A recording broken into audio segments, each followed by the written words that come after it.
I'm here with my old buddy Rusty Keith, who I think I met. We were talking earlier today about trying to figure out when it was, but it was essentially 67, maybe 68. I don't think the exact dates are that important. What is your recollection of getting into music in Austin, having been a UT student? When did you graduate from high school? What brought you to Austin? Take it and run, Rusty. 65 I graduated and came to UT in the fall of 65. Joined a fraternity, and that's where I'd played a little bit back home, learned the guitar, a little bit of guitar. But while I was in this fraternity, we had a lot of bands that came in from other places. We had the Five Americans, Jay and the Americans, Ray Sharp. I got to stand 10 feet away from Bill Haley and the Comets in our small fraternity house. Anyway, and then we had a house band called the Chevelles, the Fabulous Chevelles. We considered them our house band because one of the bass player was a Delt. It was Delta Tau Delta at UT.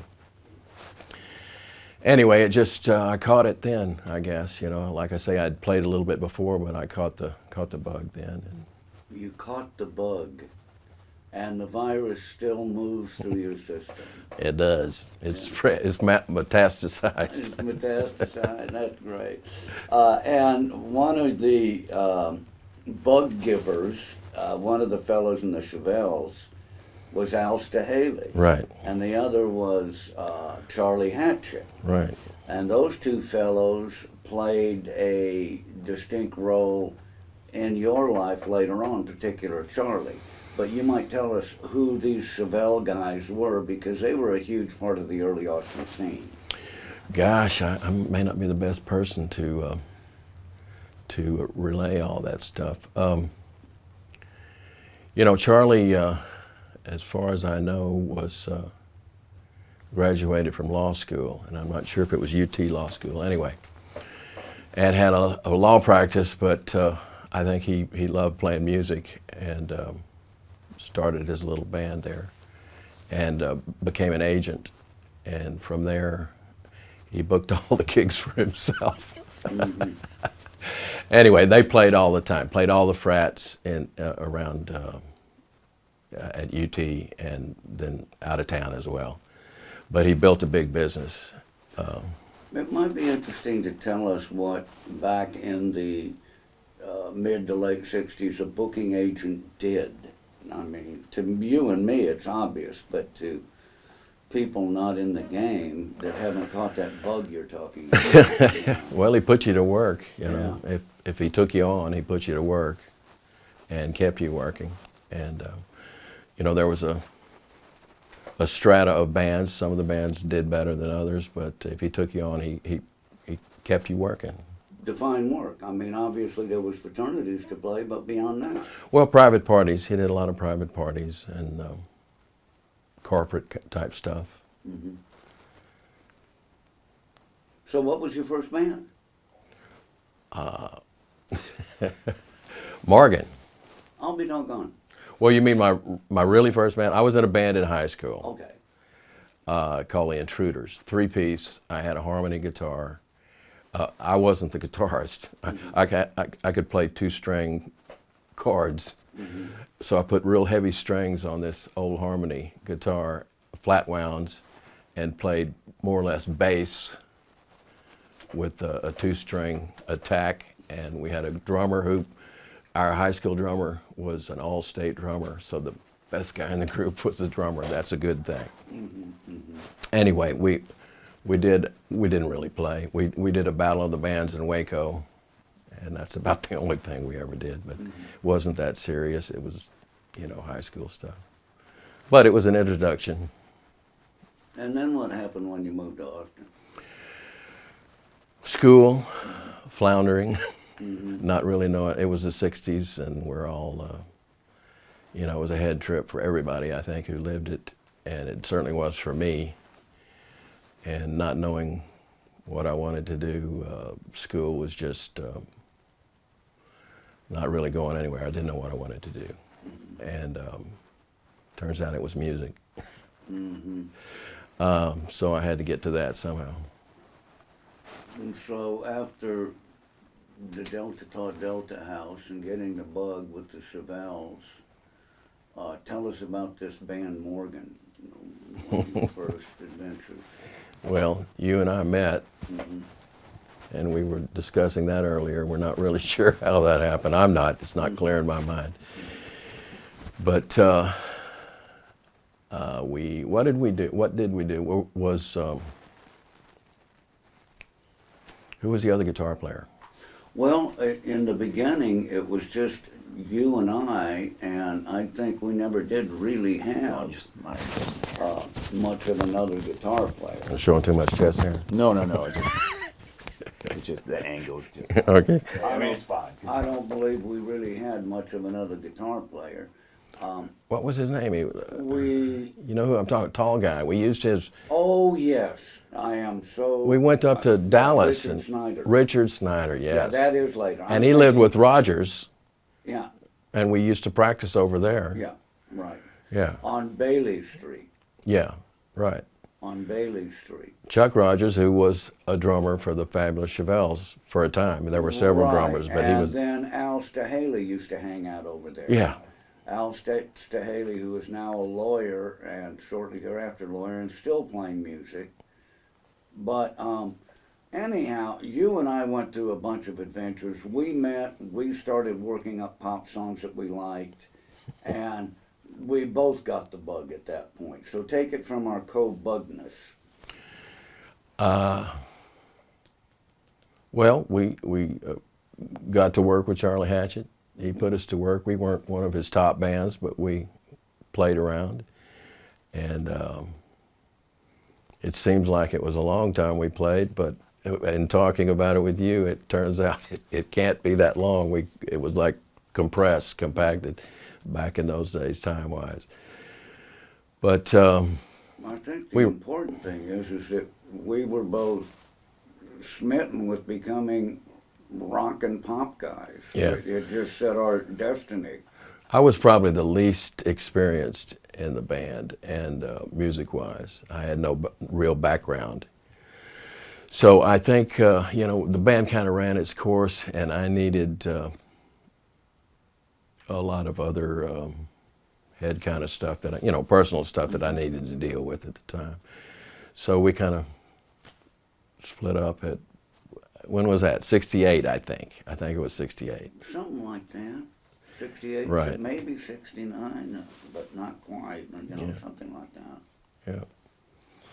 But it was a grand experience, and actually making enough money to live on.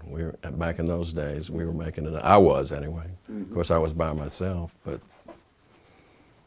But you got into the blues scene, you mentioned to me, and then you went on a long odyssey. Yeah. What came first, the chicken or the egg on that? Say that again. You have Oh, I was just being a smart ass saying chicken and egg. But, so Morgan breaks up, you've got the bug. Yeah. And do you take to your thumb around the country, or do you join the blues scene? I just wasn't sure that I had what was going to happen with music at that time. So there was a hiatus for me for about, I'd say a good 2 years, I think.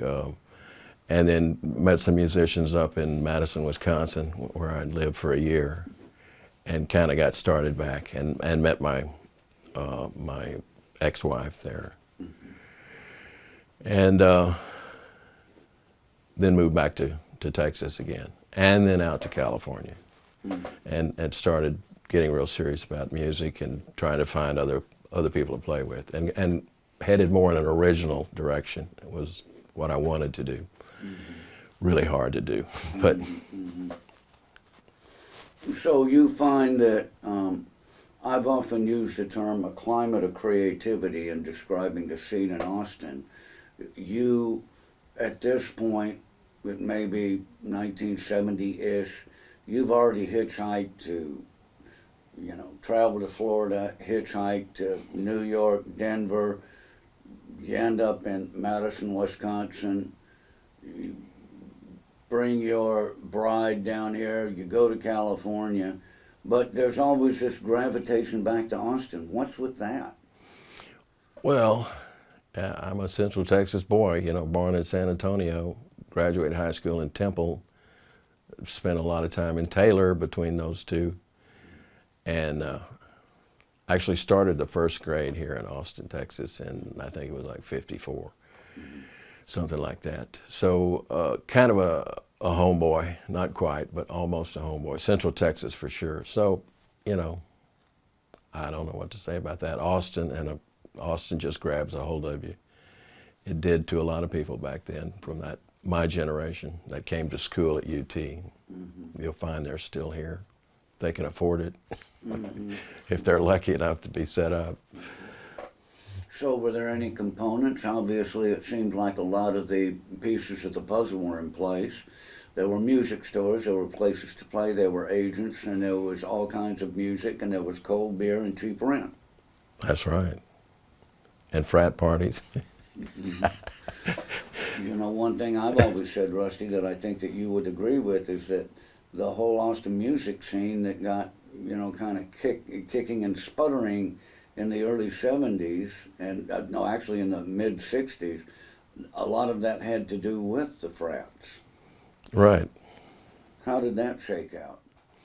Well, you know, that was the audience. One of the hottest gigs in town, I always thought, and the Chevelles played it a lot, was a club called the Club Saracen, which was on, I'm trying to remember, I think it was San Jacinto, up near what is now Martin Luther King, was 19th Street back then, a block or two off of there, if I remember. But they had a happy hour on Thursdays, and of course all the frat partiers were starting the weekend early on Thursdays, or was it Friday? It could have, maybe it was Friday. Anyway, they were ready to go. The weekend was there, and the place was packed. You know, every week, packed for whatever band was playing. The Chevelles weren't always playing, but whichever band they had there. Great place. What were some of the other places that? Jade Room. You know, I've forgotten a lot of them. New Orleans Club? Oh yeah, New Orleans Club, Vulcan Action Gas, Club? the Action Club, Vulcan Gas Company. Yeah, what about that Vulcan Gas Company? What's the lowdown on that? Yeah, you know, I hung out there a little bit, but really wasn't quite a hippie. You know, I was a college frat boy and making a transition, but not, and maybe wanting to fit in, but not really. I never quite fit in. I felt like I was just kind of walked between two lifestyles, I guess, as best I could manage in my way. But the Vulcan Gas, you know, the bands, we were, you know, the Morgan, we donned all the paraphernalia of a psychedelic band, you know, so we were into it. Who played at the Vulcan? What was the? Oh my gosh. Johnny Winters came there. I can't remember. Ronnie? Local band, yeah, the 13th Floor Elevators. But really, we first heard them, the first time I heard them was at the Methodist Youth Center on Guadalupe on a Sunday afternoon. It was Rocky and the 13th Floor Elevators in their foyer there. That's the first time I heard them. And then after that, they started getting famous real fast, and New Orleans Club. Vulcan, you know, I'm trying to, I can't remember the chronology of when the Vulcan came along a little later though than the clubs like the Saracen and the Jade Room. I think that's right. It was later. So I'm talking about more the Austin thing, you know, not the college thing so much. You know, Well, it's hard to separate. I don't know. It really is hard to separate them. If I'm not mistaken, the Vulcan opened in '67, And by that time, you had Club Saracen that was going, and prior to that, you had the Jade Room that was going prior to that, and you had the New Orleans Club that was going prior to that because they featured Dixieland Band. And my recollection is that the kind of music that was popular in America at that time kind of pushed the clubs into more of a pop music vein, and a radical example of that was the Vulcan. They didn't even sell booze. They Yeah. existed on cover charge and probably pot sales, I would think. Or whatever. Whatever, and then the other clubs. So it's like the scene drove the club scene to Yeah. a bit. So that's my recollection of the chronology. Well, we haven't even talked about the folk clubs like the Id. Yeah. Remember the Id on Yes. 24th Street, I believe? That was my first introduction to the folk scene. But then the 11th Door over there, you know, and Alan Dameron and who all played there? Mose Allison, I don't know who all played there. Big Bill Moss, Yeah, Carolyn Hester, yeah. Jerry Jeff Walker. I can't remember all those names, but Jerry now that Jeff you Walker. mention them, I do. Tell me about your experience at the Id. Oh, I can't. It was probably a date. I can't remember. That was a pretty short-lived club, if I remember. It didn't. The scene kind of grew, but it needed a different place to grow. I think a little bit further away from the college campus. I don't know, whatever. But that place was. I don't remember it being there very long, but it was one of the first. Well, let's get back into the. You know, you've got the bug. You've followed your thumb around the country. You've gotten married. You've moved back to town. You've been to California looking for fame and fortune, I would think. Oh, no. My wife wanted to live out there. They wanted to go out there, and so I was, you know, what the heck? That's kind of the way I was. Wasn't sure about it. I was still a Southern boy and not used to the other places. So, you know, why not? So we moved to San Francisco, and it was. What'd you do up there? Well, I got into a really cool band there. Well, it was really weird. It was after we lived in Haight-Ashbury, a couple blocks off of Haight Street. But it was after the scene had already passed. That was, we're talking like 71, 72, something like that. 71, I guess. And places were boarded up on Haight Street. Businesses were boarded up. The scene had just gone away. And so that was all past. And the only thing that the disco thing was beginning to come on and was kind of sucking all the oxygen. Of course, there was always Santana from the Mission District of, there was still that kind of vibe too from the Mission District. But not really much excitement. North Beach, I never played North Beach. Actually didn't play out too much, but I did find some really good musicians, and I was introduced to some music I'd never, again, original kind of stuff, but stuff I had not, different. The conga. Back here in Texas, we called it a conga drum. Went out there where they had some players, some real players. And they called it the kunga? You don't call it a conga, it's a kunga. Anyway, and we were just 3 or 4 blocks from Golden Gate Park. Any given day, there would be a drum line down there playing. And it was, just really cool to be around all that. That was good. And some of those players, we had a conga player in the band. We had a 5-piece band. I played bass. Had a Hispanic guy from the Mission on drums. A black, and I can't remember their names. I wish I could. I feel a little bad about how it ended up, but a black guitar player who and then a cornet player, a black cornet player. That was the lineup in the band, and it was just unique. They brought in. He had a collection of African rhythm instruments, and we used those a lot. And we played Golden Gate Park. That was probably our big gig. People full of people, had a great time outdoors on a beautiful day. So that was, you know, but then I had we had our first son there, and it was it was tense in San Francisco. Your first son, Yeah, Chris. right. That was in '74, and it was very intense out there. The Zodiac Killer was on the loose. The Symbionese Liberation Army was coming down with Patty Hearst. What was the third? There was something else. But it was just, I just got really, I guess, paranoid, you know, really. Having a new baby, and Right.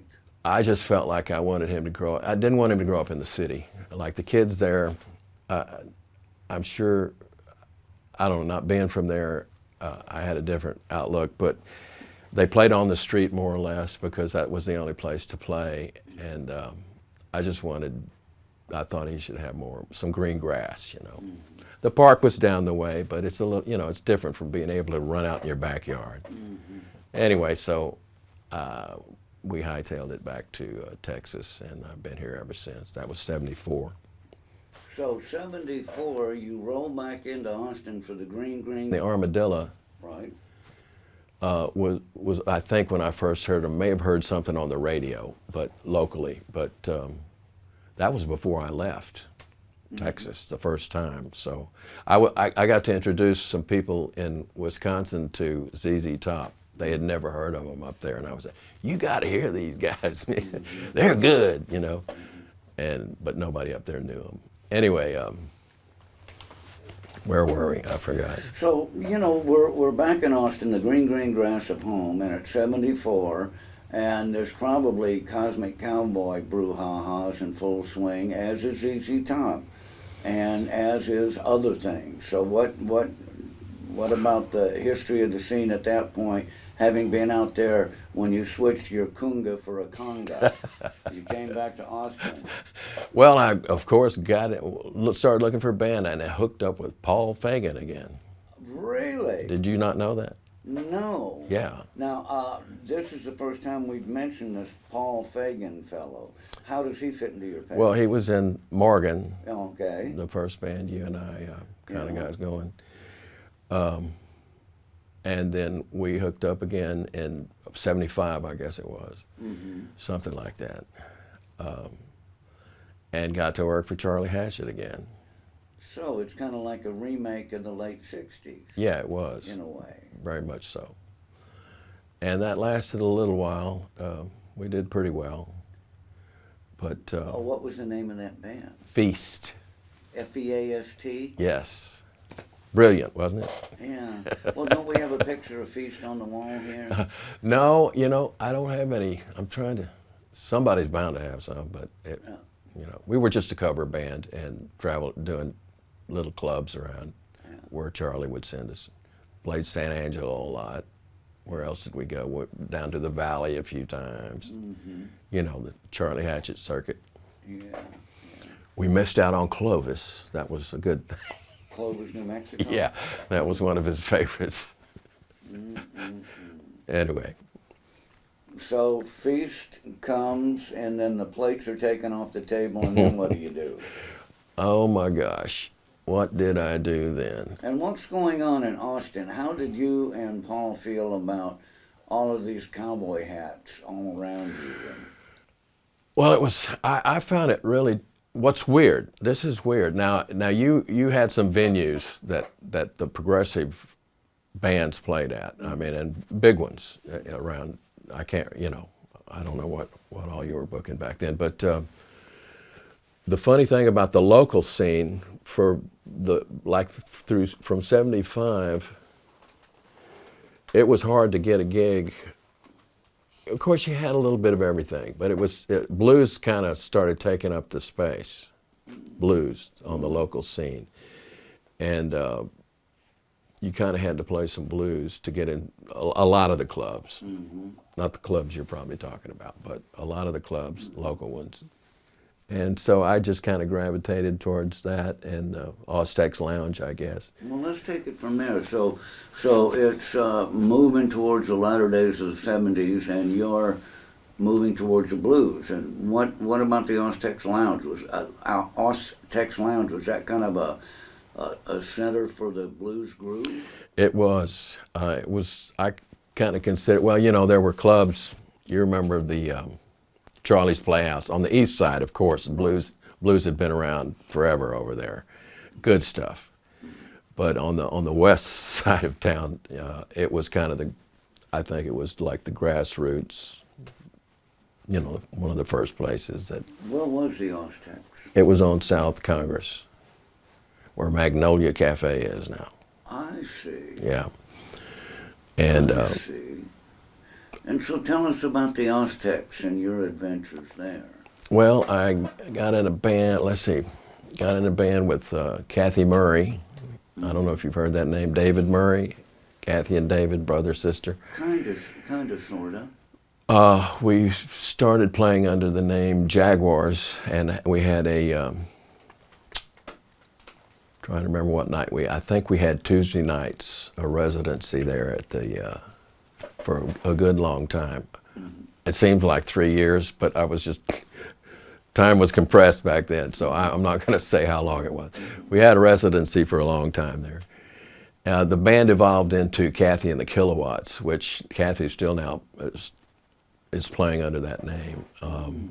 She was 18 when I met her, and she was playing with somebody, and we just put a band together.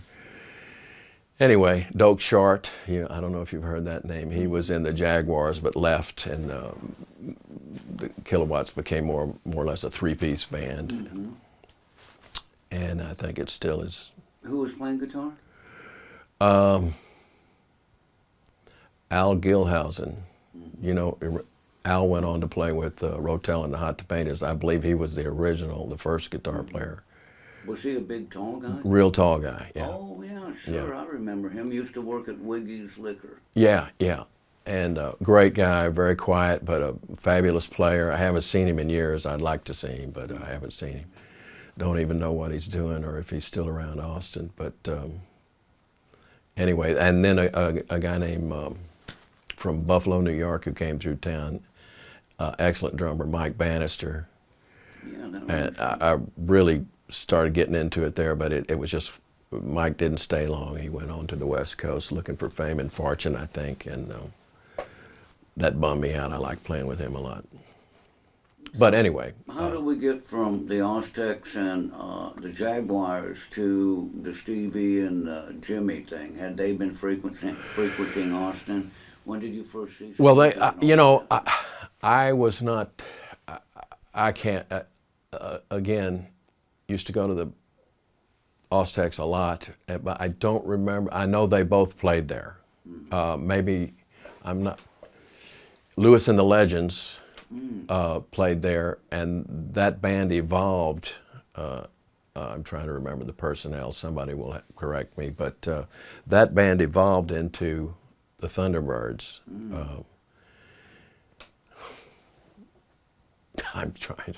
I can't remember all of it. Yeah. Anyway, they played there. Either they came in and jammed with somebody, or they had their own night occasionally, if I remember correctly. And of course, But- the Fabulous Thunderbirds was centered around Jimmy Vaughn and Right.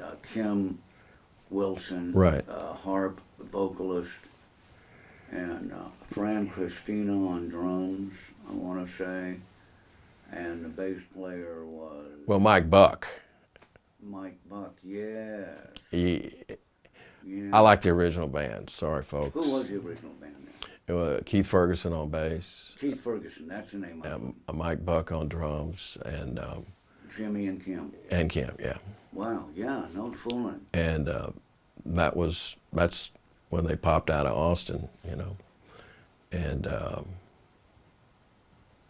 They started popping around the mid to late '70s. yeah. Again, the dates. That's not that important. When did you first hear? Late '70s, yeah. Late '70s. Stevie, when he came, I was talking earlier about the Black Queen, Black Queen. and I stump a lot of people on that club. It was on East 6th Street, West 6th Street, excuse me, across from Charles Mond Cadillac, if I remember correctly, and you had to go downstairs into a basement. And for some reason, I was there on a particular night, and Stevie was playing. I can't remember the name of the band. I do remember Stevie, though. Yeah. What was your impression? What was your Oh. takeaway there? I was like, it's just one of those times when you know you've seen somebody that's special. That's the way I felt about it. Like a breath of fresh air. Wow, wow. Well, if I'm not mistaken, and I'm regressing here on the timeline a bit, but tell me about your early recollections of seeing another absolutely stellar Austin guitar player, Eric Johnson. Well, you know that story as well as I do. We were living on 45th Street, and it was a beautiful spring day, early spring, I think, because we opened the doors up to let the fresh air in, and we're out of class, I think, that afternoon, mid-afternoon, late afternoon.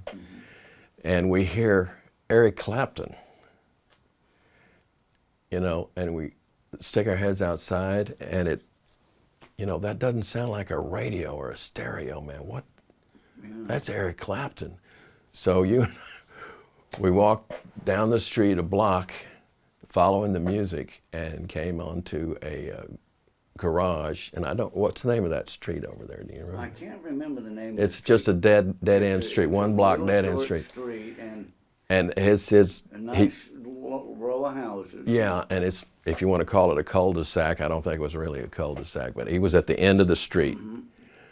And we walk into this garage, and there's this 14-year-old kid, Eric Johnson, with a dual Showman or a Showman? I think it was a Showman, and a 335 Gibson, if I remember correctly. That's what I recall. And our jaws dropped. Our jaws dropped.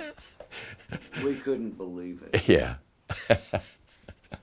We could not believe it. Back then, he was beyond the beyond. Yeah.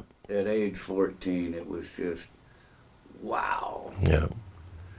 But, And a great guy, man. Huh? To this day, he always acknowledges me. I mean, we haven't been around each other much, but he remembers, and I really appreciate that. He's a lovely person. Yeah. He's a great cat. I can't say enough about him. And to me, one of the most brilliant, progressive, expanding consciousness type guitar players in the universe. Period. Just, he's taken guitar to new heights, to new galaxies, as far as I'm concerned. Yeah. I mean, beyond the technical skill, which virtually no one can rival, or few can rival, and he has come up with a way of interpreting the human experience through 6 strings and electronics like no other human being. Yeah. But having said that, let's get back down in the basement with Stevie Ray, because he was doing his own thing, and it was equally mean. It was equally growling. It was equally inspirational. How did all that evolve? So what are we now, late 70s at the Black Queen? I wasn't, I got to play on stage with Stevie once. One of the clubs that came along was the Rome Inn over on 29th And Rio Grande. and Rio Grande. Absolutely. And I can't remember how long that club was there. C-Boy ran it, and it was just one of the places that took off blues-wise, and had all the blues bands play there. Kathy and the Kilowatts, the club had to close. I don't remember why. I'm sure it was financial. But Kathy and Kilowatts closed the last night, if I remember things correctly. And you were with Kathy and the Kilowatts. Right, at that time. Tell me a little more about that band, because I've heard their name a long time and all around. Well, I actually named the band. Really? Yeah. Like I say, we were the Jaguars, and I don't know, personnel changed or something, and we just wanted to change the name of the band, and I was like, Kathy and the Kilowatts. And they went for it, and then she's kept it ever since, so I think she likes it. Are they still around? Oh yeah, they play, and they play all the time, yeah. She's got a CD out, a new one out that's really good. It's all her, she writes all the blues tunes. She has an artist, and I don't remember her name, in Australia who's done some of her songs in Australia. But isn't Anyway. it amazing that band that started in the mid-'70s is still in Austin going strong? Well, she met, she married, I can't remember his name. I can't remember. Anyway, she got married to a guitar player, and now they're kind of a wife, husband-wife thing, Guitar. and they've kept it going, and but still three-piece, bass, drums. But boy, howdy, Bill Jones. huh? Bill Jones. Bill Jones. Yeah. But to think that in this town in Central Texas that a band can, for decades, for heaven's sake. Well, you know, there was a time when I would tell people I was a musician, and I would have to be, you know, when you're not working, you don't feel like one. You know what I mean? So you have doubts and stuff like that, but it's sticking with it that makes it, I think. I think that that's right, and I guess If it's a part of you, if you keep it going, if you you may have, you know, times of famine, but you know, if it's always there, if it's always calling you back, and that's the thing that, you know, there have been times when I said, well, should I just, you know, do something else? But it always pulls me back at those times. and you're still doing it. Yeah, and still learning. So that's what it's all about, as far I as I'm mean, concerned. it's mid-June 2018, and you played 2 gigs yesterday. Yeah. Where'd you play? Oh, I did played on 6th Street, an afternoon, early evening gig, and then I filled in up at a jam session that's an 18-year jam up in Round Rock with some buddies of mine that I play with quite a bit. Oh, So, who are those cats? well, Scott Davis, I play with him quite often, not enough. Excellent player. He's pretty new in town, though. He came from Japan. He's an American, but he was in Japan for 10 years working for the, I don't know, military somehow. Not in the military, but working contract or whatever. I don't know. He'll have to tell you all that stuff. But excellent player. I don't know. Last night there was Ray McCarty. Have you heard that name? Kind of. Ray McCarty was there. He visits that jam up there, and one of the, just a monster player. Totally. Well, he's played with I can't recite all the big names he's played with. What does he play? Guitar, yeah. And so we had a nice little jam with Scott, me, and him, and Jack Hammond on drums last night. But you know, there were a bunch of other players too, but that was a special one for me. Ray, I always loved playing with Ray, and Scott's a dream to work with too. So, What's the name of the joint? the Roadhouse in Round Rock. That jam's been going on for 18 years. And isn't that like right off I-35? Yeah, it's a couple blocks. If you Highway 29, there's just before you hit the railroad tracks. In fact, the parking lot's right next to the railroad track. But 18 years. 18 years, that's a long one. It's a long one. You know, and once again, you think about what is it about this crazy little town of ours that, you know, can sustain this. Well, there's a lot of players here. That's part of it, but it gives people a chance to expand their horizons, shall we say. Certainly has mine. 10 years ago, you know, when I played with the the last iteration, not the last iteration, near the end of the Fabulous Chevelles for about 10 Where years. you originally caught the bug. Right. Joined up with them. Charlie retired, putting that in quotes, from his agency, and wanted to put the band back together, and heard me on 6th Street playing at the Joe's Generic Bar.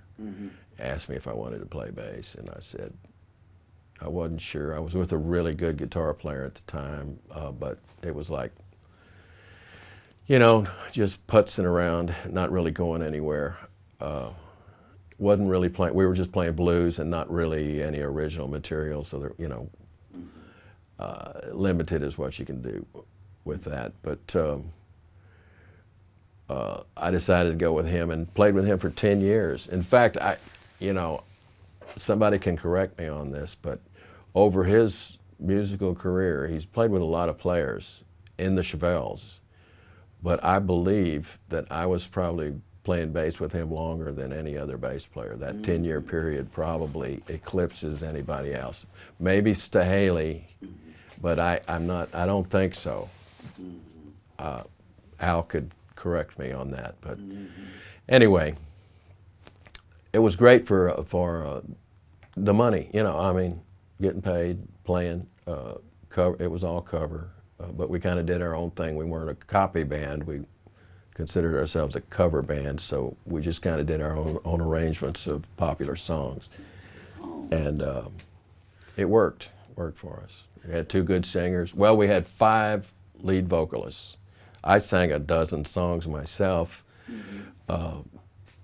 David Norwood and Bruce Spellman. Wow.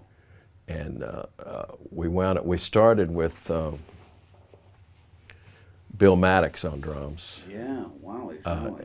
You know, well, that was the thing about it. You know, any band that's working is going to, when you have to sub out, you're going to have a pro come in. You know what I mean? And it was really, we got to play with Todd Potter. Yeah. I mean, just some of the greats here in Austin, the local boys that have played with everybody. You know, but so that was like wonderful. Yeah, Todd Potter, of course, was one of the fantastic guitar players in Bubble Puppy, a band that certainly influenced you and me. They were, along with, and very shortly after rocking the 13th Floor Elevators, they rose to national fame with their, you know, Hot Smoke and Sassafras. Hot Smoke and Sassafras. Would you say that was Morgan's biggest gig, was opening for them at the Action Club? I'm not sure. I think it was certainly one of the biggest. I don't. yeah. I left soon after that, so I don't know what y'all did for a while after that. But that was about the biggest one. I don't remember if there was a big crowd or not. I think there must have been, right? It was I think the Bubble Puppy. They were they pretty were, hot yeah. back then, and good, really good. So you mentioned the genesis of the blues scene at the Oztex Lounge in the later 70s. And you also mentioned the Thunderbirds and, you know, the notion of purity of interpretation of the Yeah. blues. So I found that story interesting. You want me to reiterate that? I would like you to reiterate that story. Well, I'm going to qualify this by saying that it just, you know, we all have our circle of friends and the experiences of that. So this is just my own personal experience. There was a time in the beginning of that blues scene there at the Oztex Lounge when if you used an effects pedal between your guitar and your amplifier, you were considered not that cool. And I always thought it was a bit silly, being someone who's always liked effects. But I'll remember Itchy-Coo Park, the first time I heard a phase shifter, I went, wow. Yeah, great sound. So I was hooked on effects, so you know, I just thought that was a little bit silly, and it turned out to be that way because the Thunderbirds, and that was kind of the Thunderbirds' approach, I think, and a lot of the local players that were really well thought of. Really trying Nothing to wrong with nothing wrong with that. I mean, that is the way most of the old timers got started. They didn't have blues effects guys pedals. Just guitar amp. Yeah, and if they wanted a tremolo, you know, I don't know what, did whatever they had to do to get the sounds they wanted. But they had reverb. I think that was a big effect back then. But anyway, or a Leslie, they could hook something up to a Leslie, which is exactly what I think.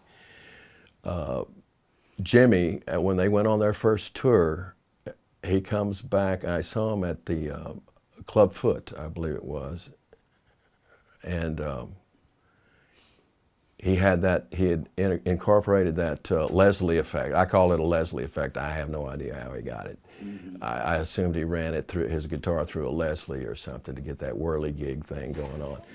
And after he came back to town, that whole BS about no pedal between it just went by the wayside. It went away. It went away, yeah. And then here comes a string of hits from the Thunderbirds, that were definitely strewn with effects. Yeah, because to play arenas, you got to have a big sound. Small combos, Yeah. You got to have a big sound. And it's worth mentioning, as you did to me earlier, the original Thunderbird band. That's worth mentioning. Yeah, Mike Buck and Keith Ferguson, who's passed on. Mike Buck, drums, Keith Ferguson, a Yeah. fantastic bass player. Jimmy and Kim. Jimmy, I live next door to Kim. Kim's the one I got to know the most because I lived next door to him for a while. yeah. Kim Wilson. What kind of cat was he? Is he? Just a really nice guy, Up north? He's from up north? Santa Barbara, I think. California? I'm not sure originally. I thought it was Santa Barbara, but that's where he came from when he landed in Austin. He was coming from Santa Barbara. So, what is a typical week like for Rusty Keith, who started twanging in this town in '67, and all these years later, what does a typical week look like musically? As I look around your office, your den of iniquity, your memorabilia, you got a state-of-the-art recording setup. You got State-of-the-art. You got a Mac. You got Logic Pro. You got gizmos out the gazoo. I don't know how to use any of them. Well, that's not right. You're not telling me straight on that one. But what's a typical work week look like? Well, right now I'm playing quite a bit, and at my age, if I'm not playing, I'm recuperating. No, it's a physical strain. I put energy into it when I play, and that's all I know how to do. So it takes energy to do it, and I don't have enough private time to do all I'd like to do here in this studio. But at one time, I learned how to do some home recording online 10, 15 years ago, started learning. And thought I could maybe produce some of my own stuff, but only to learn that no, I can't.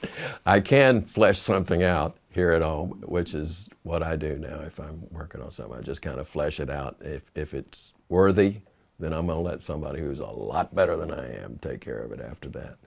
When you say a lot better than I am, you're speaking engineering-wise. An engineering type. I'm not a technical guy, man. No, I'm not. I have a little knowledge, but just enough to get you in trouble. Well, you mentioned that you don't have enough time, in a given week to dedicate to, the creative recording process, even though you do quite a bit of it. What takes up the rest of the time? I mean, back to that typical week. Don't you have a regular Tuesday gig and at that time? Oh yeah. Playing like to know about that. Well, we have a jam down here at Giddy Ups on the south side of town, which is a little little club down here, and that jam. You know, I started to say this a while back when I was talking about the 10 years in the cover band.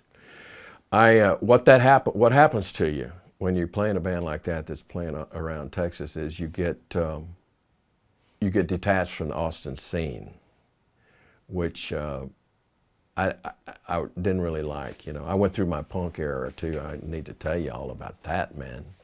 I'd love to know about that. That's where I met my current wife. Actually, was during that little era where I actually played guitar. Yeah, I did. Holy moly. Yeah, they called me the blues guitar player in the punk scene. Anyway, I wasn't much of a, you know, whatever. I'm digressing. When I was in the cover band, I got detached from the Austin scene, and I missed that. And I got tired of money's great, but I got tired of corporate gigs, and even, you know, some of the parties. Some are good, you know, where people are having a good time, and others are you're just kind of window dressing or whatever. And those kind of suck the life out of you. But so I got tired of that after 10 years. Doing it 10 years, I was really tired of it, and I wanted to get back with the Austin scene. Where was I going with this? I don't remember. Well, the jam. The jam, yes. If you'd asked me, in fact, when I came off of that stretch playing with all these great musicians, feeling real good about myself, I would have said, if somebody had said, why don't you go jam? I would have said, nah, I don't jam anymore, man. In fact, I told some people that, and I think I was talking to somebody online, and I didn't know I don't jam anymore, man. Like, I don't know what I was thinking. Too good. I don't think it was that I was too good for it. It was just like I wasn't interested in it. It didn't seem like it would pay off. Anyway, long story short, I hooked up with an old friend on Facebook who was a drummer that I played with in 1980 in the punk band called the Vendettas. And it turns out he was playing this jam. He was the house drummer for this jam at Sam's Town Point, which is tucked away in a neighborhood down here in South Austin, just south of Slaughter Lane. I just wanted to go see him because I hadn't seen him in years. We had done a project in the early 90s, our original project together that kind of fell apart, but some recordings I'm real happy with, working with a songwriter. I kind of helped him arrange his stuff. I'm real proud of some of it. And we got a nice little 5-song recording out of the whole thing. But other than that, it was one of those potentials that just had, you know, you can't keep players if you can't pay players, and if you don't have some kind of, and original music, very hard to get paying gigs, you know. I mean, you know, you can, anyway, again, I digress. Where was I? So you go down to Sam's Town Point. Yeah, to see my friend Dick Ross. Yeah. Dick Ross. Dick Ross. R-O-S-S. Ross, yes. I got you. He's from Houston, and he blew into town around 1980. He'll can correct that, but whatever. Good drummer. Yeah. Well, he played with Joe King Carrasco. Since then, he played with Poi Dog Pondering, who you remember they got some kind of a buzz out of town. And anyway, he's played with some heavy players. So I say hello to him, and it just so happens that the bass position came up over there, and they asked me if I wanted to do it. And I was doing nothing, you know. I had left the cover band thing and was sitting around not sure what I was going to do. And so I did it, and so this is what, 7, 8 years later. Ours is 7 or 8. Well, actually, the jam was older than I've been there. I don't remember how old it is. 12 years, I think. I've been there 7 or 8, I believe. And we've moved since from Sam's Town Point down to Giddy Ups, which is roughly in the same neighborhood, just a little bit down the road. And we have a little cadre of house band. Scott Davis is now playing with us. Jack Price Great player. can play anything. His first instrument is sax, which he hardly gets to play anymore because he plays we have a B3 at that jam down at Giddy Ups every week, and he lugs that B3 in. But he plays guitar, fabulous guitar player, sings. Yeah, he's a stunningly Yeah. competent, creative. And he knows music up and down, and he's an engineer. He helped me put together my, I couldn't have done it without him, a CD. I have got a CD out 2 years ago, And the my name own of stuff. that CD is, Sugar and Spicewood. I've always loved that song. I miss my sugar and Spicewood. I've been away far too long. Yeah, well, see, that all came about because of the Chevelles playing. We played Spicewood all over the place, man. Angels, Ice House. We started playing out. In fact, I brought the band out myself. I'm responsible, and I'll argue with anybody who says any different, to Moon River, which I had a little band in the 90s, that three-piece band that Charlie hired me away from. Played out at Moon River in the 90s, and we made good money out there and had a great time. The place was packed. So I got the Chevelles out there by calling up, the club and saying, hey, we want to play a little bit out there. And from there, Todd Potter lives out there. The word got around in Spicewood. We played tons of parties out in that area. Wound up going over to Angels. So the Sugar and Spicewood thing was just because there were so many people out there that that played around for so long. Anyway. What about 7, 8 years ago? It seems like, the Chevelles wind down, you leave the band. Well, they still play. They still play, Yeah. but you went on and kind of started a new thing with this jam thing that is keeping you quite busy. And so on that typical week again, you'll be down there on Tuesday night. Yeah. And last night was Thursday night. You did 2 gigs. What would another week look like? Well, I'm in 4 or 5 different projects. Now, this is what I want to know. I mean, where but Austin can you play in 5 bands? How in the heck? You have to. You have to if you want to play it up. I can't sit at home and not. You can noodle around at home and learn a lot of stuff. That's true, but to really ply your trade, I don't know. I like live music. I like playing live music.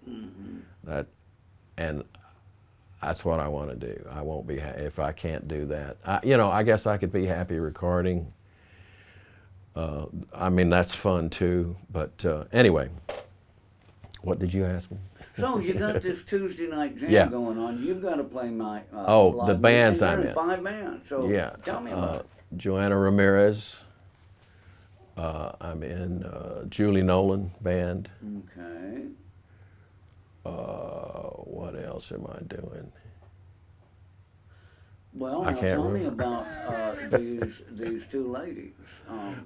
All original. Oh, We do Saxon Pub. I've played with Joanna at Evangelines a couple of times. okay. Joanna Ramirez. Yeah, she's working on some original stuff to bring in, and so we haven't really played a lot in the last few months with her, but we're working on some stuff. So these are like ongoing creative projects where Right. you'll be in and out of the studio, you'll do Right, gigs. right. And so true with Julie Nolan. Yeah. I got to record with her on 3 or 4 cuts, I think, on her, I think it's her latest CD, Dignity Does and Julie Grit. Nolan do any booking of bands? She does. She, Books of Rustic Tap, right. Yeah. I'll be doggone. Great girl. Tell me about her stuff. It's, she's from Abilene. It's edgy country, I guess. Edgy country. We do a couple of cover songs, but edgy country, I think is what I'd call it. Yeah. Yeah, I think she's that makes sense. definitely got an edge, and it's cool. Kind of like 145 with an attitude. Yeah, you might say that. Yeah. And she's a good writer. She writes some good songs. In addition to that, you're doing sub work. You know, you Yeah. By know, by you'll- projects, that's what I mean. The Ostones. Yes. I'm playing at the Saxon with them this Sunday at 5:30. As a matter of fact, me and my friends from Frisco, some great bubbas that have a great video company up there that work with us so much on websites and projects like this, who are sitting behind me giggling. We went to the pub and saw your Ostones poster. I love the name of your band, man. Kevin came up with that. We just changed And it. so it's you and that kind of weird spark plug singer and the great guitar amp builder Yeah. and Mr. Ross on drums. Mr. Ross will be there on Sunday. Yeah. You know how it is with all us guys who play around like that. You get subbed out. You know, there's a lot of sub work going a lot of the time. But so nowadays you kind of have to have two drummers in line, to keep a band working all the time, I think. But So much cross-pollination. yeah, and people work, if you want to, like I say, if I'm not playing, most of the guys I know, first come, first serve on gigs. If you call me up and, and I say yes, then that's the way it is. Mm-hmm. And so, it's, if you get a late call from somebody, you say, I'm sorry, I can't, like the band you're in, for instance. Sorry, man, I have a gig that night. I'm really sorry, but I can't make that one. Mm-hmm. But you must have a hell of a repertoire of songs. There must be thousands of songs you got in your back. Well, that's the other thing, that my whole career, I really was focused on original music early on. So I spent 20 years at least I thought I was too good to play cover songs. I don't know. We all played cover songs, what am I saying? But I wanted to do original music, so I did not learn a lot of songs in my early career, which now I kind of regret. So I'm having to make up time on a lot of things that other players have known for a long time. So, but I'm beginning to get a handle on it, I think, and I'm a pretty good ear. Not the best, but a pretty good ear, and I can pick things out. Oh gosh, YouTube. If we had YouTube. Do you remember driving around? We decided we wanted to do a song off an album. I'm talking Morgan days, okay? Okay, back in the late 60s. Oh, let's do that song. Well, I don't have it. How do we get it? Well, it's on the album.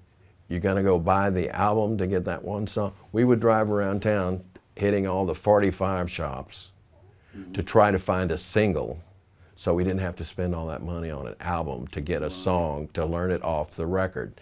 Now you could, if you really were diligent, you could record from the stereo, from a FM station. Right. But you had to be, unless you knew the play, you had to sit there all day long waiting for that song to come up. You never, anyway. Yeah, it was difficult, and then when we got it, we had to move the stylus back, and of course we'd scratch the record. Oh man, brutal. Now they've got YouTube, so we have 6-year-olds who know how to play the guitar like, God knows who. really, it's like, my gosh, if we'd had that back then, that would have been so great. But it is what it is.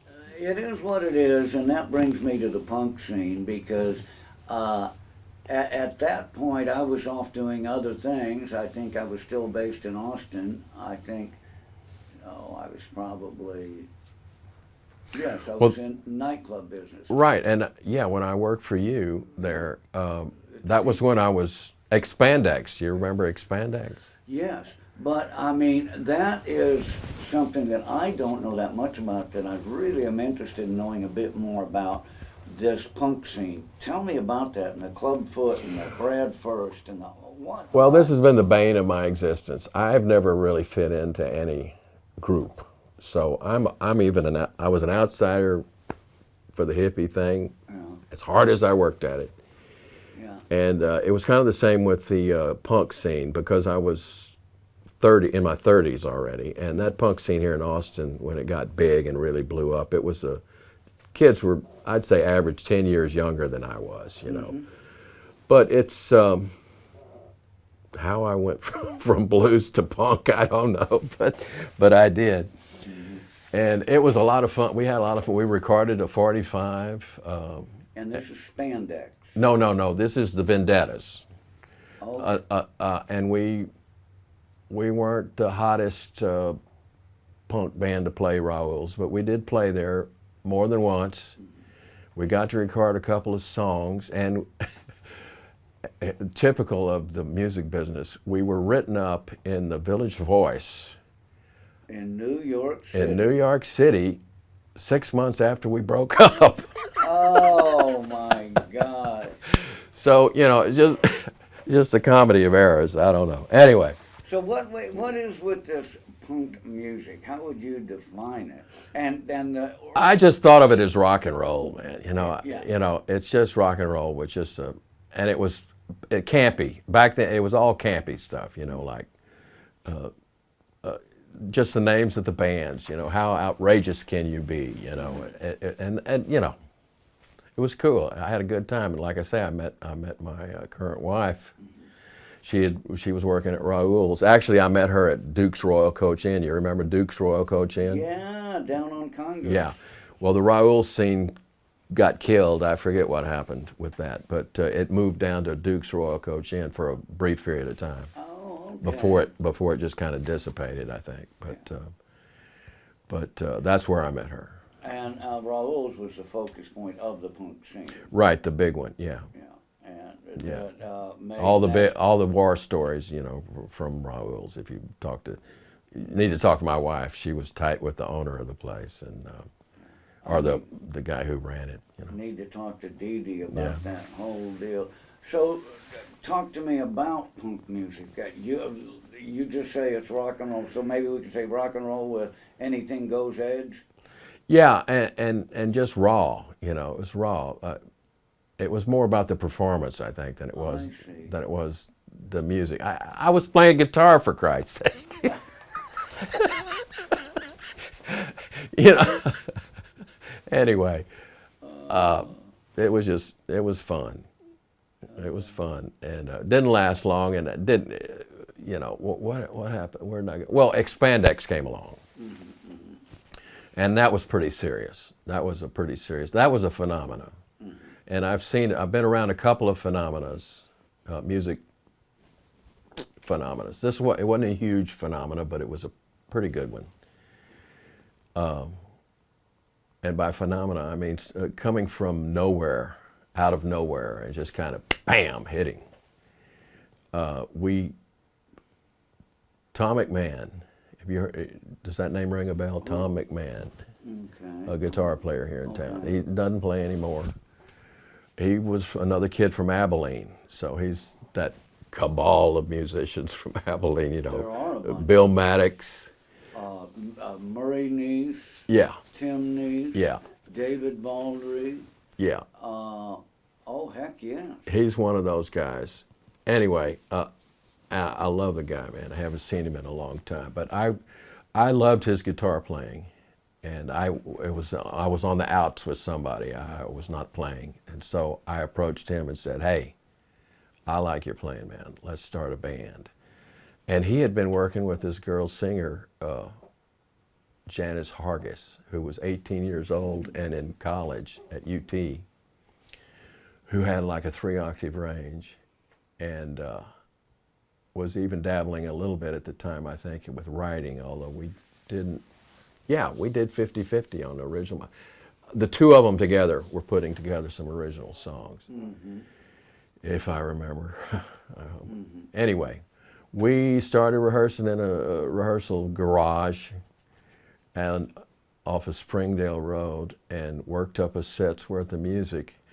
Our first gig was at Club Foot. We opened for Sam and Dave, Wow. which was, you don't get a bigger kick in the butt than that. And we were like a pop band. We did some U2, we did some Pretenders, and then our original stuff. We kind of worked it the way I think you have to work it when you are trying to straddle both sides of the fence, work, get your gigs, but also get your original music out there. We'd play a song that would get them on the dance floor, and then we'd throw one of our own in there and hope that they stayed out there, you know. And if they didn't, we'd throw another one. You know, that's how you play that game, I think. Anyway, but here we are, a pop band opening for Sam and Dave, which was a bit weird. But the place was packed. I mean, I don't know how many people, Clubfoot, 1,000? I think it would hold 1,000 people. A bunch. It was packed for Sam and Dave. So we have the best kind of opening gig you could ever imagine. From that, in 6 months, we were playing on our own there and drawing a pretty good crowd. And we got to that Christmas. It was only a 6-month thing for me.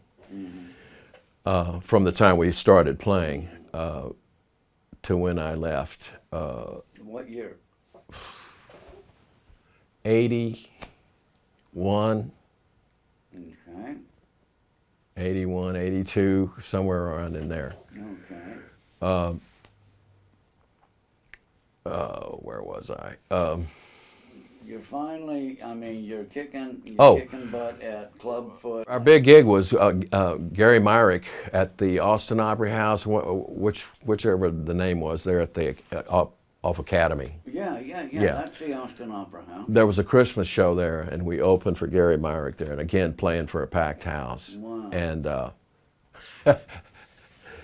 I may have some people jumping on me for this, but in the rehearsal studio, we were trying to think, oh, we got this gig, man. What are we going to do for Gary Myrick? You know, we got to, you know. And I said, it was Christmas, so I said, I got this bright idea. Let's do a revved up version of Little Drummer Boy, like a punk version of, you know, really hitting it.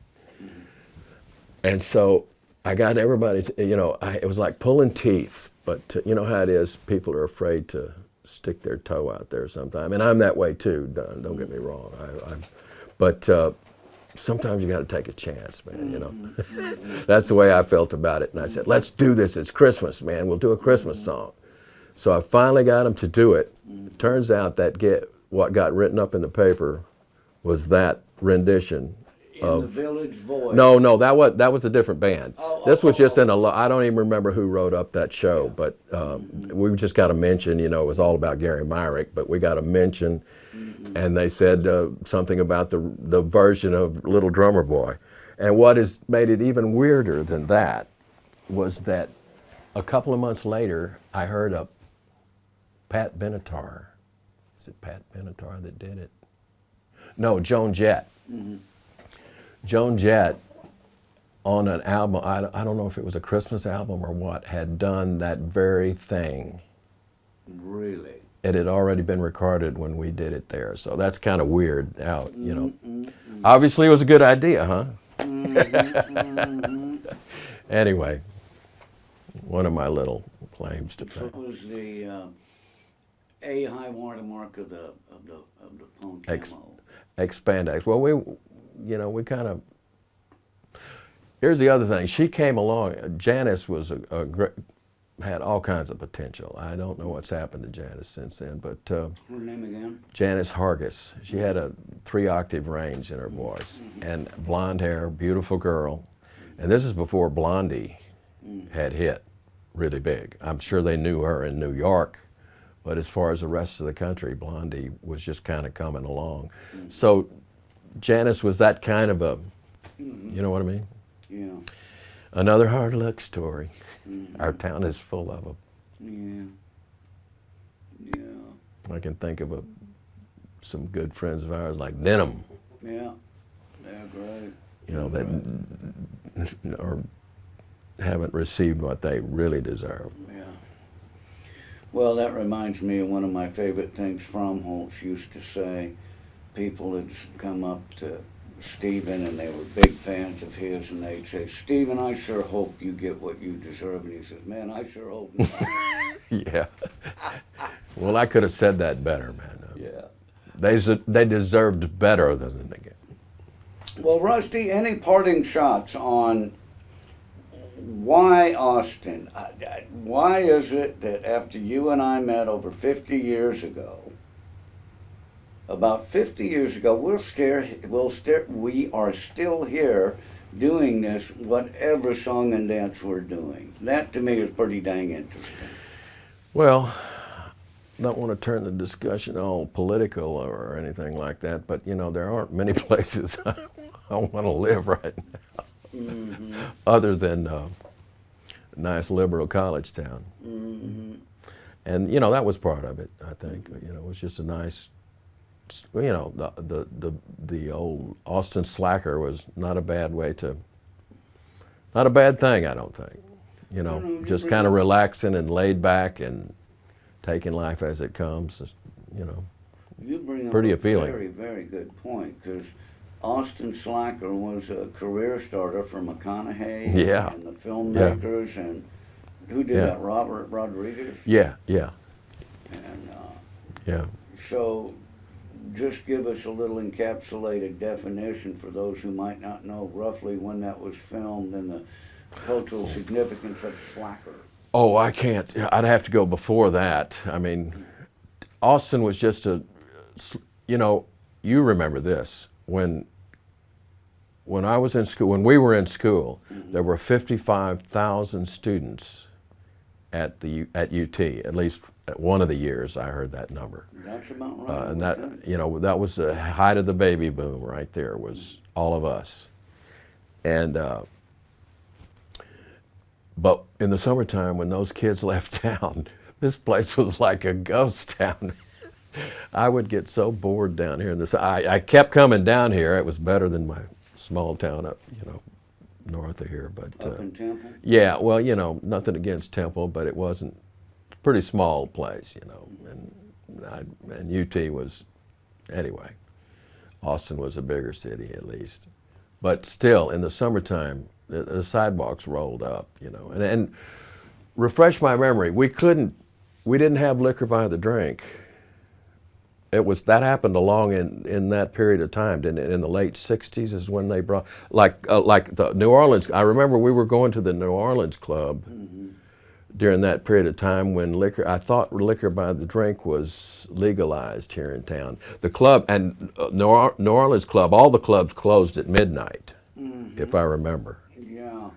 You know, we need to get that on our History of Austin timeline. Yeah, I can't remember, but By the time I got into the club business, it was really roaring, and then after I'd owned Steamboat a while, it went to the 2 o'clock closing. But yes, I think you're right. I think that liquor by the drink came in, okay, yeah, definitely the late 60s, and I'll tell you why I remember that, is because I think when I was playing with Jerry Jeff, we could get, definitely, yeah, at Castle Creek, for example. That was a full bar, and we were playing Castle Creek in '71. yeah. Yeah. And I remember, yeah, so that's about right. That's a biggie. Yeah, for Austin. But before that, it was just a sleepy little town during the summer. I mean, you know, we had our Aquafest and all that stuff, but That's another biggie. yeah, but You bring up a very, very good point about the liquor by the drink, because in the state of Texas, liquor by the drink and the liquor laws are, they have overriding state statute, but to drink or not to drink is a county by county Yeah. choice. yeah, still is. I still hear the stories about the parade heading out to the county line here in Texas and some All counties. over the place. You know, you hear people going across the county Yeah. line, and God forbid, kids getting killed, coming back drunk, getting, Yeah. you know, and oh boy, oh yeah, it's been, that's a big, big part of the story, because I can speak from experience mentioning that clubs, the Current Saxon Pub or Evangeline's or you name it, they make money on food and drink. And the talent is a loss leader of sorts, getting people in there to spend money on food and drink. Hmm. And I always felt that with my clubs, if you could cover the band at the door, you're doing pretty dang good. Oh heck yes. Oh heck, no doubt about it. That's the key to the whole thing. So you also brought up a good point that 55,000 students, Rusty at that time. The money. Think about the money that they take the out. money that they make That but just dig it. disappears in the summer. That disappeared in the summertime. I'm sure it still happens now, but it's a big place now. Well, it it's 1 million people in, Yeah. in the metro. yeah, it doesn't affect it like it used to.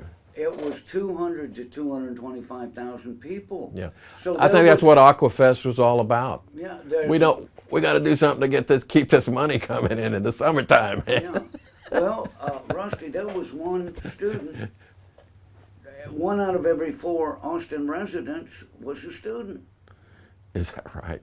Back then, you mean? Well, if 55 and 200,000. Yeah, well, that's true. Yeah. I mean, the math, I'm no mathematician, but that's pretty close. But Aquafest was a big damn deal. Yeah. And for, the viewing audience that doesn't know this, it was a really cool summer thing with boat races and talent. They would have all kinds of bands out there. And you know who was one of the shakers and movers of that scene? I do not know. Rod Kennedy, Okay. who later went on to produce the Kerrville Folk Festival. Yeah. So, when did Kerrville start? I don't even remember. 72, 71, Okay, 72. Okay.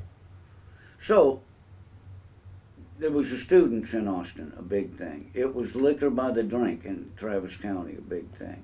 It was the propensity to... Yeah, I don't want to make it sound like because I could drink here, that's why I moved back to. No, that wasn't it. Well, but you just take it from my point about, okay, now clubs can actually make a living. Yeah. Because, even though they're paying a larger tax, it cost 78 cents to make a gin and tonic, and you sell it for $2. Back $2.50. then, though, really, I don't know the business side of it back then, but all the college kids drank beer. I mean, we would have daiquiri parties too, but beer was what, So I don't think the kids minded much going to a club that didn't sell liquor. They were buying beer right and left. Forgot what my point was, but Yeah, well, no, you're right, but what we're saying is, what made Austin a cool kind of bohemian hangout is that in summer there were efforts to keep kids in town and to keep that money in town, and a lot of summer activities and Aquafest and various things like that. I guess it was just I was addicted to being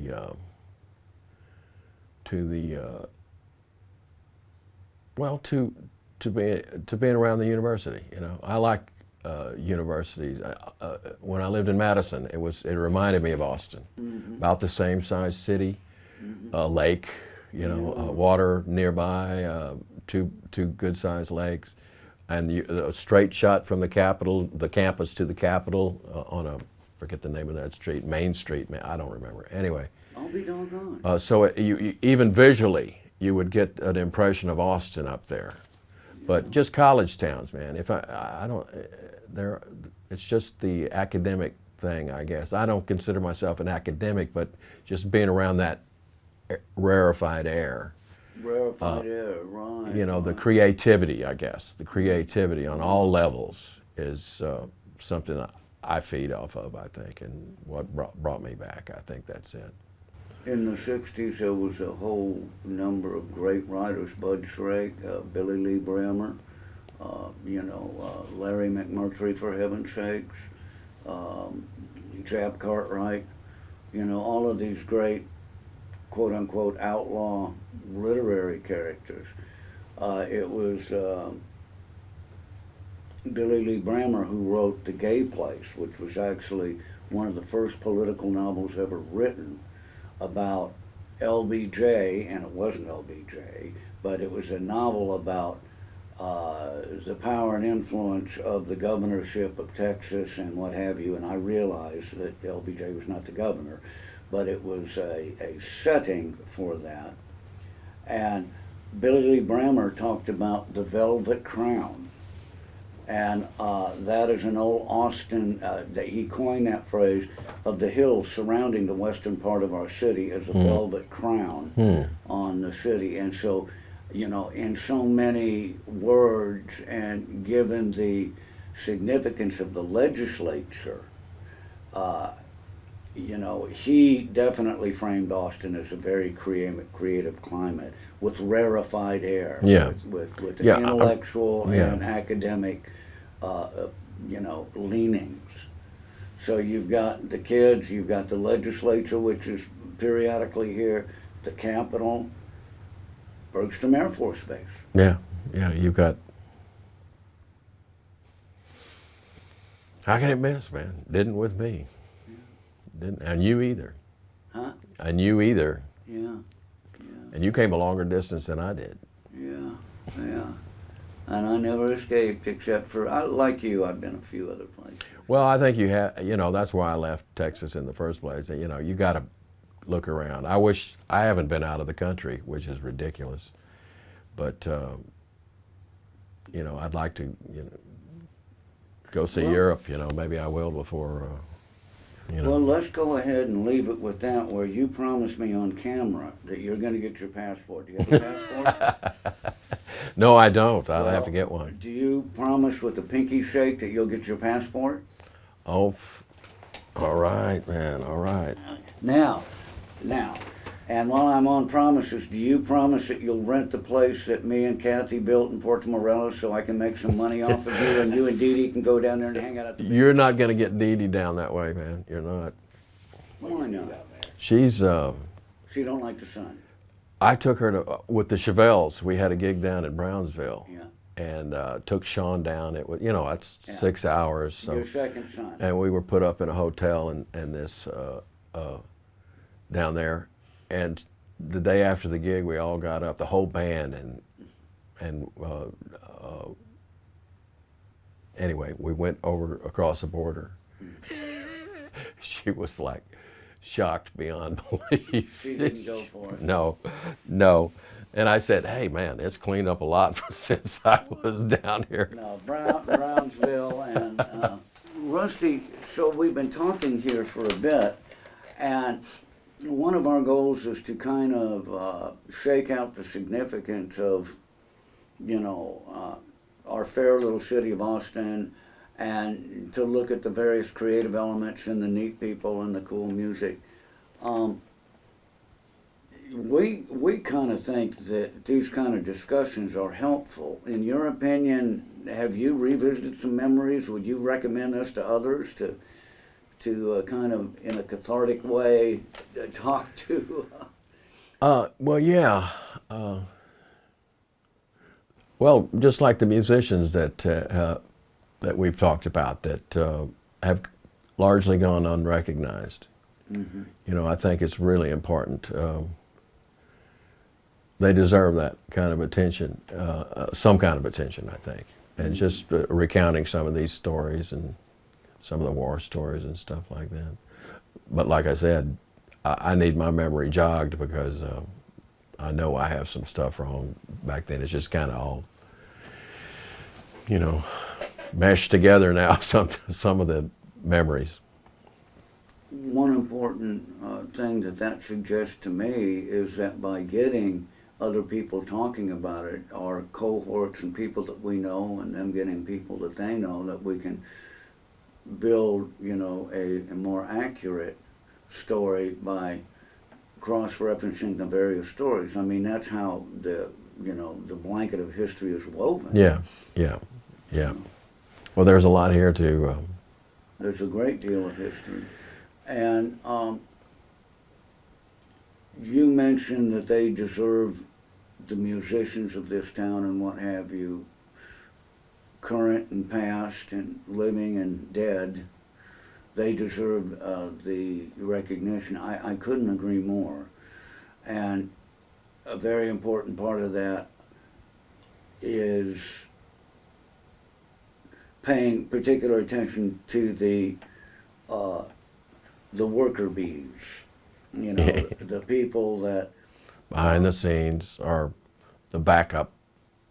the backup players, the Yeah. musicians, the arrangers, the producers, and very especially all of the players that work away in what the city has called the live entertainment capital of the world. Well, that's fine, but why is it the live entertainment capital of the world? And I would suggest that we're looking at one of many reasons. You're the reason for that. You and the other, real worker bee musicians that are extremely creative. They've heard you on the recordings. They've heard your voice on the radio.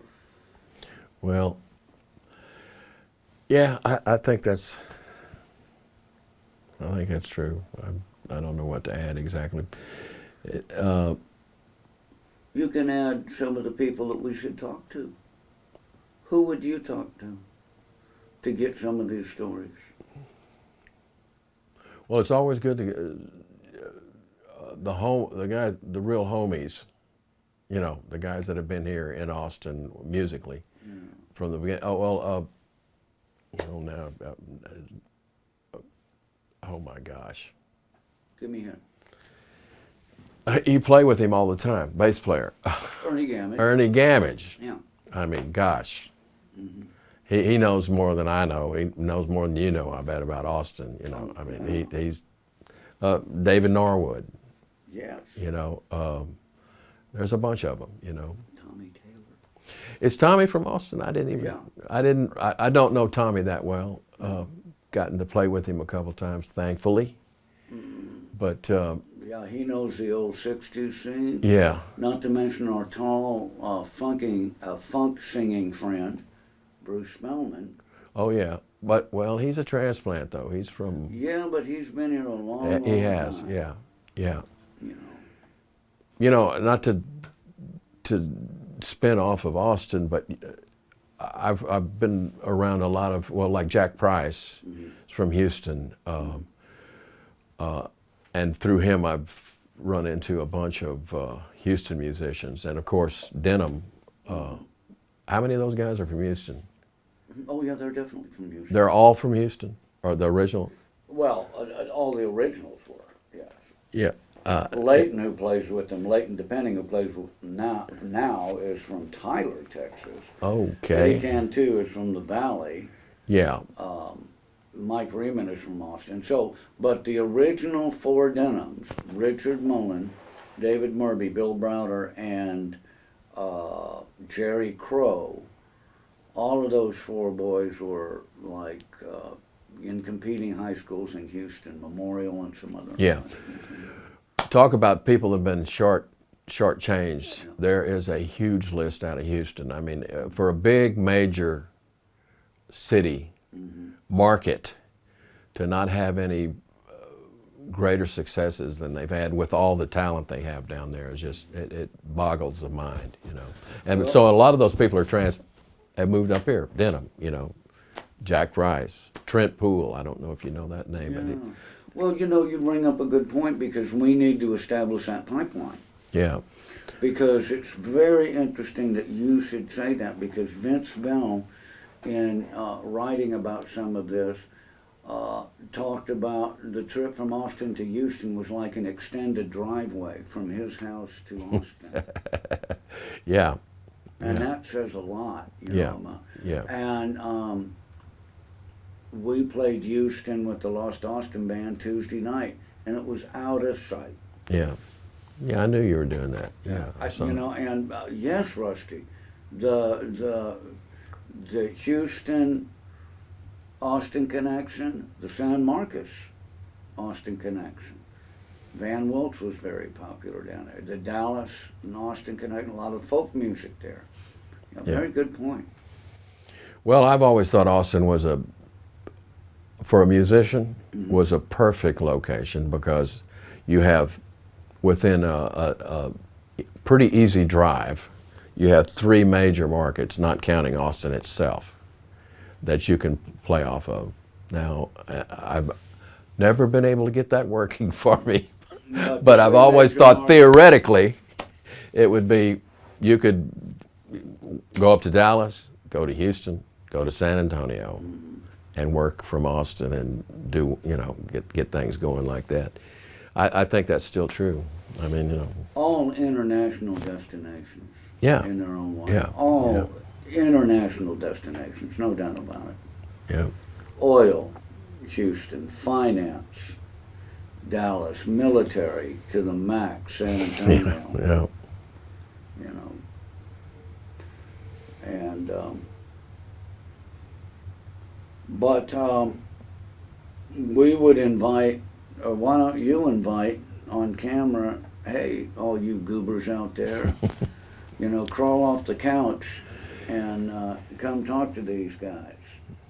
Well, I don't think you'll have any trouble getting Norwood or something. Bruce Spellman. Get Bruce Spellman. Yeah, he's been around a long time. Knows a lot of what's going on. Been integral. Todd Potter. Now, he's a homeboy, isn't he? Yeah. Todd, they're from Austin. Yeah, the whole family's from Austin. Yeah, I couldn't remember. I was pretty sure. Todd, though. Jerry, and Travis. Yeah, yeah. Get Todd, talk to Todd. Be a great one to talk to. Yeah. I think. But I don't see why they wouldn't want to be a part of it, Well, they to have it remembered. they have no choice. They are a part of it. I want them to be a part of talking about it. Well, yeah, Yeah. yeah. Talking about themselves. Yeah. And correcting all my BS. Well, there ain't no correction. You can have 2 people look at the same thing. That's right. 2 witnesses can see 2 different things. Man. And very, It's very funny how you remember different. stuff. It's funny what sticks in your mind.